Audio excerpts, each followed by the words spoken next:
प्रिय शिक्षक साथी, जोहार। सतत पेशेवर विकास के इस सत्र में आपका स्वागत है। उच्च प्राथमिक कक्षाओं के विद्यार्थियों में भाषाई कौशल और दक्षताओं को उनकी कक्षा के अनुसार विकसित करने हेतु साहित्यिक विधाओं की समझ बनाना आवश्यक है। इस सत्र में हम उच्च प्राथमिक कक्षाओं के विद्यार्थियों हेतु भाषाई कौशल पर चर्चा करेंगे। साथ ही भाषा शिक्षण के उद्देश्य पर अपनी समझ बनाएंगे। इसके साथ ही आप इस सत्र में यह जान सकेंगे कि उच्च प्राथमिक कक्षा के विद्यार्थियों में भाषा और साहित्य के कौशलों को विकसित करने हेतु किन साहित्यिक विधाओं का चयन किया गया है। आज इस सत्र में हम उन विधाओं पर समझ बनाते हुए उनकी बारीकियों को जानेंगे। इसके साथ ही विधाओं को गद्य और पद्य के रूप में समझते हुए इनकी विशेषताओं या इनके अंतर को समझेंगे। तो चलिए सत्र की शुरुआत इस प्रश्न पर चिंतन करते हुए करते हैं। क्या आपको लगता है कि उच्च प्राथमिक कक्षाओं में बच्चों को साहित्य की बारीकियों को समझना चाहिए? आप वीडियो को 30 सेकेंड तक रोककर अपने अनुभव के आधार पर विचार कीजिए।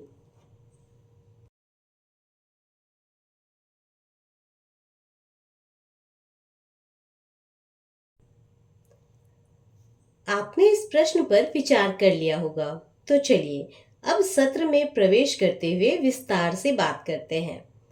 उच्च प्राथमिक कक्षाओं में भाषा सीखना विद्यार्थियों को समाज में लिखित या मौखिक स्वरूपों में उपलब्ध ज्ञान और कौशल तक पहुंचने में सक्षम बनाता है।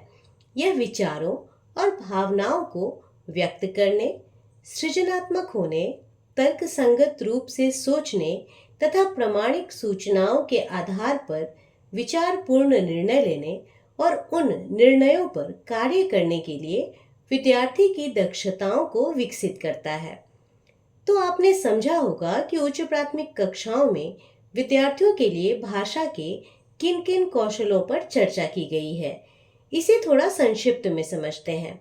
विचारों और भावनाओं को व्यक्त करना, सृजनात्मक होना, तर्कसंगत होना, प्रामाणिक सूचनाओं के आधार पर विचारपूर्ण निर्णय लेना, निर्णयों पर कार्य करने हेतु दक्षताओं को विकसित करना।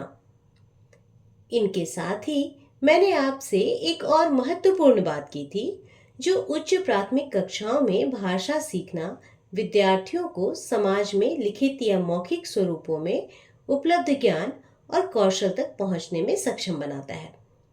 अभी आपने उच्च प्राथमिक कक्षाओं में भाषा के कौशल के बारे में जाना। अब यह समझना महत्वपूर्ण है कि इन कौशलों को विद्यार्थियों में विकसित करने हेतु भाषा शिक्षण का उद्देश्य क्या होना चाहिए।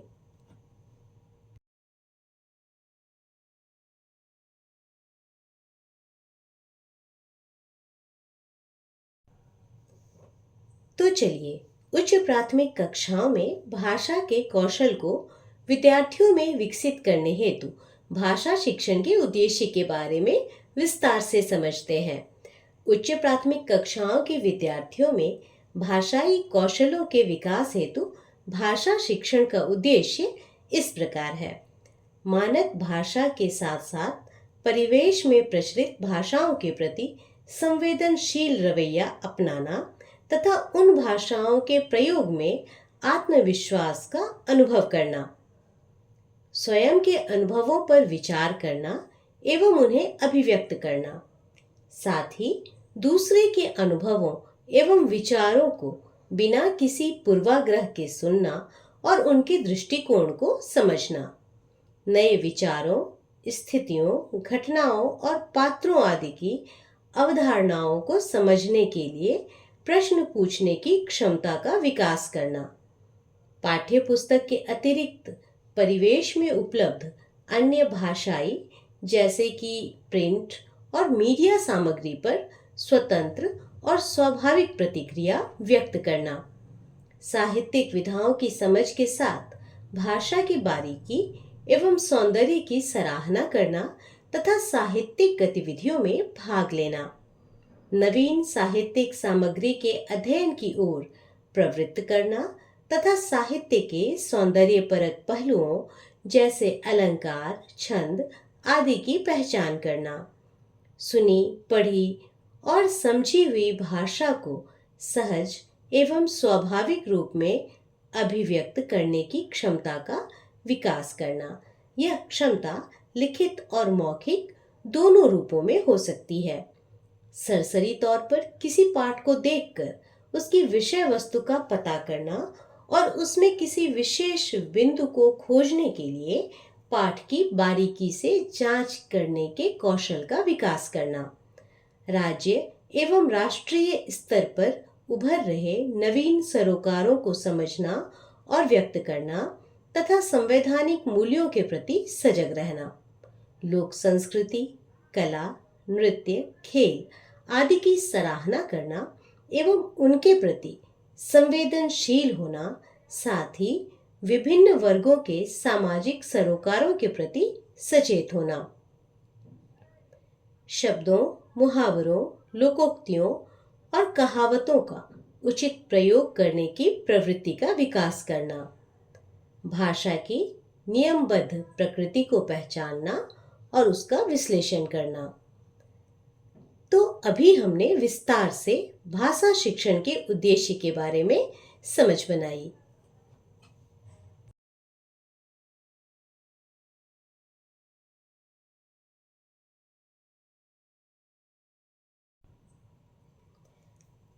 अब आपके लिए एक सवाल है। उच्च प्राथमिक कक्षाओं में आप भाषा शिक्षण के इन उद्देश्यों की प्राप्ति हेतु कौन कौन सी साहित्यिक विधाओं का उपयोग करते हैं? आप वीडियो को 30 सेकेंड तक रोककर अपने अनुभव के आधार पर विचार कीजिए। आपने इस प्रश्न पर विचार कर लिया होगा। तो चलिए अब सत्र में आगे बढ़ने से पहले उच्च प्राथमिक कक्षाओं के विधाओं के बारे में विस्तार से बात करते हैं। आपने झारखंड शैक्षिक अनुसंधान एवं प्रशिक्षण परिषद रांची द्वारा प्रकाशित उच्च प्राथमिक कक्षाओं की पाठ्य पुस्तक भाषा मंजरी के पाठों को देखा होगा। सबसे पहले हम कक्षा 6 में उपयोग किए जा रहे पाठ्य पुस्तक भाषा मंजरी के पाठ को देखते हुए साहित्यिक विधाओं को चिन्हित करेंगे। सबसे पहले हम कक्षा 6 में उपयोग किए जा रहे पाठ्य पुस्तक भाषा मंजरी के पाठों की समीक्षा करते हैं। तो आपने देखा होगा, पहला पाठ है वीर तुम बढ़े चलो, और यह क्या है? एक कविता है। दूसरा पाठ हार की जीत, एक कहानी। तीसरा पाठ भिड़ंत, कहानी। चौथा पाठ आओ लिख ले नई कहानी, कविता। पांचवा पाठ ऐसे ऐसे, एकांकी। छठा पाठ झारखंड के वाद्य यंत्र, निबंध। सातवां पाठ दोहे, कविता। आठवां पाठ बूढ़ा बैल और सियार, एक कहानी है। नौवां पाठ मानवीय रिश्ता, कहानी। 10वां पाठ झारखंड सुषमा, कविता। 11वां पाठ शल्य चिकित्सा के प्रवर्तक सुश्रुत, जीवनी। 12वां पाठ धुन का धनी महेंद्र सिंह धोनी, एक संस्मरण है। 13वां पाठ है प्रेरणा के बीज, और यह साक्षात्कार विधा में लिखा हुआ है। इसके बाद 14वां पाठ बसंती हवा, कविता। 15वां पाठ सपने का सच, कहानी। 16वां पाठ खेतीबाड़ी के शिक्षक, संस्मरण। 17वां पाठ रवि का सुधार, कहानी। और 18वां पाठ है बाल दिवस, ये भी एक कहानी है। अभी हमने कक्षा 6 के सभी पाठों का अवलोकन करते हुए साहित्यिक विधाओं को चिन्हित करने का प्रयास किया है। इसी तरह कक्षा 7 और 8 की पाठ्यपुस्तकों में भी कुछ अन्य साहित्यिक विधाएं देखने को मिलेंगी। तो चलिए अब हम देखते हैं कि इन पाठ्य पुस्तकों में मुख्य रूप से कौन कौन सी साहित्यिक विधाएं समाहित हैं। कविता, कहानी, एकांकी, निबंध, जीवनी, संस्मरण और साक्षात्कार इत्यादि। अभी तक के सत्र में हमने उच्च प्राथमिक कक्षाओं के भाषाई कौशलों, भाषा शिक्षण के उद्देश्यों और उनकी पूर्ति हेतु कक्षा में उपयोग किए जाने वाले पाठ्य पुस्तकों की पाठों और विधाओं पर विस्तार से चर्चा की है। आप इन सभी बिंदुओं के मध्य एक स्पष्ट अंतर संबंध देख पा रहे होंगे।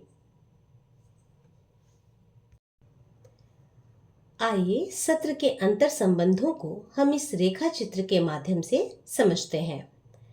उच्च प्राथमिक कक्षाओं के विद्यार्थियों हेतु भाषा के कौशल। विद्यार्थियों में भाषाई कौशलों को विकसित करने हेतु भाषा शिक्षण के उद्देश्य। विद्यार्थियों के भाषाई विकास के लिए उच्च प्राथमिक स्तर पर प्रयुक्त साहित्यिक विधाएं। सत्र में आगे जाने से पहले आप 30 सेकेंड के लिए वीडियो को रोककर इस प्रश्न पर विचार कीजिए। क्या सभी विधाएं एक जैसी होती हैं? आपने इस प्रश्न पर विचार कर लिया होगा। तो चलिए अब सत्र में प्रवेश करते हुए विस्तार से बात करते हैं। उच्च प्राथमिक कक्षाओं में भाषा शिक्षण हेतु विभिन्न साहित्यिक विधाओं के प्रयोग को हम इस तरह विस्तार से समझ सकते हैं। तो आइए अब हम एक एक विधाओं की बात करते हैं। सबसे पहले बात करते हैं सबसे लोकप्रिय विधा कहानी की। उच्च प्राथमिक कक्षाओं में इसकी सहायता से विद्यार्थियों को भाषा कौशल बहुत ही सहज तरीके से सिखाया जा सकता है। हमारे समाज में भी कहानियां प्रचलित हैं। प्रत्येक कहानी में 6 तत्व मुख्य रूप से होते हैं। कहानी की शास्त्रीय भाषा में इन्हें इस तरीके से व्यक्त किया जाता है। पहला तत्व है कथावस्तु, दूसरा तत्व पात्र या चरित्र चित्रण, तीसरा देश काल या परिवेश, चौथा संवाद और भाषा, पांचवा शैली और छठा है उद्देश्य। यह संभव है कि कहानियों में इनमें से कोई एक या दो बातें अधिक महत्वपूर्ण ढंग से व्यक्त हुई हों, लेकिन इनके बिना कहानी की रचना होना संभव नहीं है। इन्हें ही हम कहानी के तत्व कहेंगे। अब बात करते हैं निबंध की। हिंदी में निबंध शब्द का प्रयोग गद्य की उस विधा के लिए होता है जिसमें विचारों को क्रमबद्ध रूप में रखा जाता है। कविता की अपेक्षा गद्य लिखना कठिन है और गद्य की अपेक्षा निबंध लिखना। इसका कारण यह है कि निबंध में विचारों को एक सुनिश्चित क्रम में सघनता के साथ रखा जाता है। एक अच्छे निबंध लेखन के लिए विषय का गहन अध्ययन और विस्तृत ज्ञान होना अत्यंत आवश्यक है। हम निबंध के महत्वपूर्ण तत्वों को इस प्रकार समझ सकते हैं। लेखक का व्यक्तित्व, वैचारिक और भावनात्मक आधार एवं भाषा शैली। एकांकी। पश्चिम में प्राचीन काल में बड़े बड़े नाटक ही खेले जाते थे।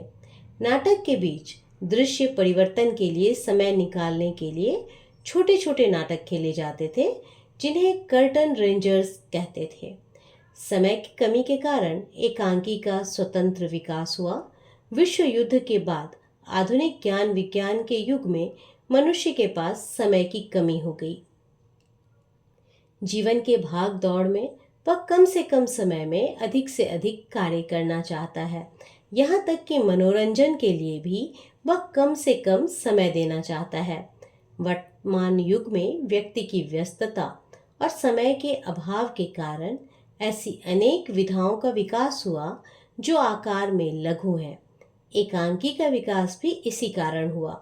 एकांकी के तत्व को हम इस तरह समझ सकते हैं: कथावस्तु, चरित्र चित्रण, परिवेश, संरचना शिल्प, रंगमंचीयता और प्रतिपाद्य।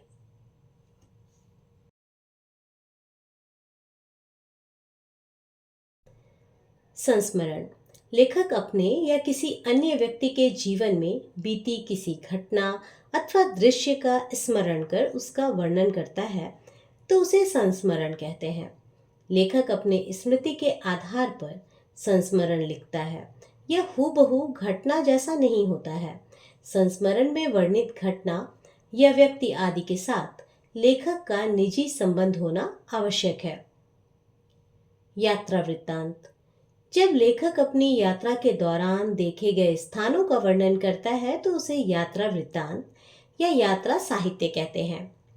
यात्रा वृत्तांत की वर्णन प्रक्रिया निबंध जैसी ही होती है, फिर भी यात्रा वृत्तांत निबंध नहीं है। वर्णन की दृष्टि से यात्रा वृत्तांत निबंध और संस्मरण दोनों के कुछ गुणों को लेकर चलता है, फिर भी वह उन दोनों से अलग है। रेखा चित्र यह हिंदी साहित्य की नवीन विधा है, जब किसी व्यक्ति, वस्तु, स्थान, घटना या दृश्य आदि का इस प्रकार वर्णन किया जाता है कि पाठक के मन पर उसका हूबहू चित्र बन जाए, तो उसे रेखा चित्र कहते हैं। इस प्रकार के वर्णन में लेखक को तटस्थ होना आवश्यक है। रेखा चित्र में लेखक के निजी व्यक्तित्व का कोई महत्व नहीं होता। डायरी लेखक द्वारा अपने दैनिक जीवन के अनुभवों, भावनाओं और विचारों को नियमित एवं ईमानदारी पूर्वक घटनाक्रम अथवा चिंतन के रूप में दर्ज करने की प्रक्रिया को डायरी लेखन कहा जाता है। डायरी गोपनीय भी हो सकती है। जीवनी लेखक द्वारा किसी दूसरे व्यक्ति के जीवन पर लिखा जाना जीवनी कहलाता है। जीवनी का नायक स्वयं लेखक नहीं, बल्कि कोई अन्य व्यक्ति होता है। जीवनी लिखने के लिए लेखक को उस व्यक्ति विशेष के बारे में अधिक से अधिक प्रामाणिक जानकारी एकत्रित करनी पड़ती है। आत्मकथा लेखक द्वारा स्वयं लिखी गई अपनी जीवनी आत्मकथा कहलाती है। आत्मकथा का नायक लेखक स्वयं होता है। इसमें लेखक अपने बीते हुए जीवन पर दृष्टि डालता है और अपने अतीत का विश्लेषण करता है। इसमें जीवन की हृदय स्पर्शी अथवा जीवन में मोड़ लेने वाली घटनाओं का समावेश आवश्यक है। जीवनी और आत्मकथा में एक अंतर अगर हम देखें तो वो यह होता है कि जीवनी में जन्म से मरण तक का उल्लेख होता है, लेकिन आत्मकथा में जीवन के कुछ विशेष घटनाओं का उल्लेख होता है।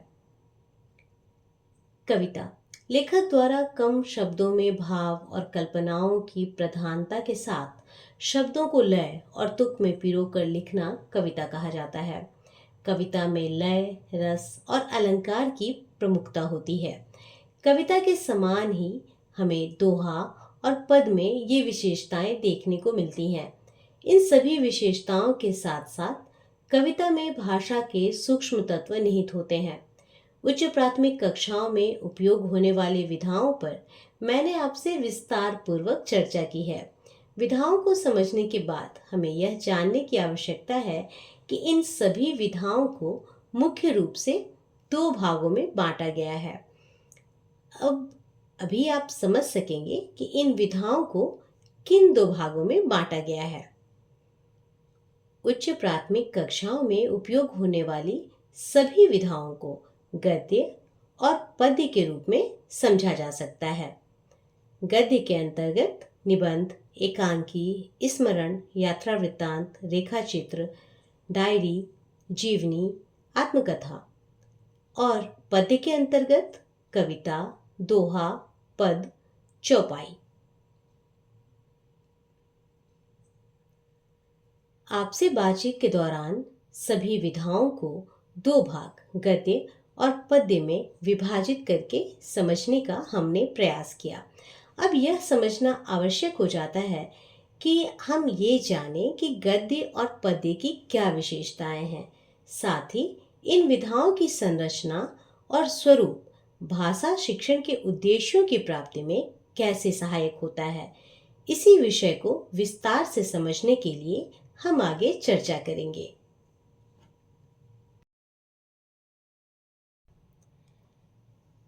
तो चलिए इसे विस्तार से समझते हैं। पद्य की विशेषताओं को हम इस तरह से समझ सकते हैं। साधारणतः व्याकरण के परंपरागत नियमों का विशेष ध्यान नहीं रखा जाता है। शब्द शक्तियों जैसे अभिधा, लक्षणा और व्यंजना का प्रभावी उपयोग किया जा सकता है, जिसमें अधिकतर बल लक्षणा और व्यंजना पर होता है। शब्दों के अर्थ प्रायः निश्चित नहीं होते और उनकी कोई निश्चित सीमा नहीं होती। विशेष अर्थ महत्वपूर्ण होते हैं। छंद और लय बंधी हो सकती है तथा अलंकार और रस का प्रचुर प्रयोग किया जा सकता है। इसमें भाव और कल्पना के तत्वों की प्रधानता होती है। इसका स्वरूप मूल रूप से सृजनात्मक होता है। काव्य भाषा सूक्ष्म भावों को पकड़ने में पूरी तरह सक्षम होती है। अभी हमने पद्य की विशेषताओं को समझा। आगे गद्य की विशेषता को समझने से पहले आप वीडियो को थोड़ा रोकिए और सोचिए कि इन विशेषताओं के साथ पद्य का उपयोग उच्च प्राथमिक कक्षाओं में कैसे किया जा सकता है।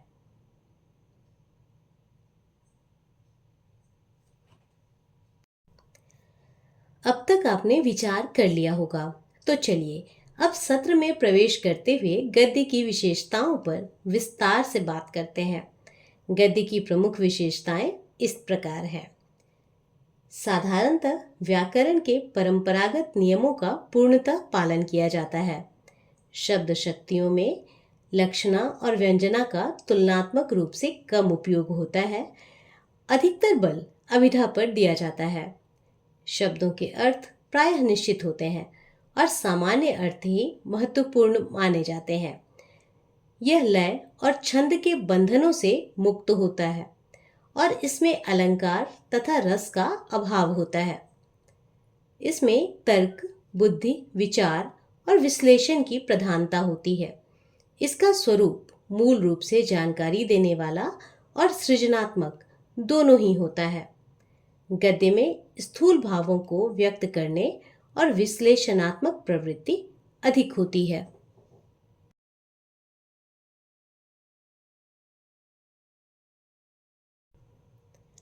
आपने बहुत ही सक्रियता से सत्र में प्रतिभाग किया है। सत्र में हुए बातचीत को हम संक्षिप्त में समझने का प्रयास करेंगे। सत्र के दौरान हमने इन महत्वपूर्ण प्रकरणों पर समझ विकसित करने का प्रयास किया है।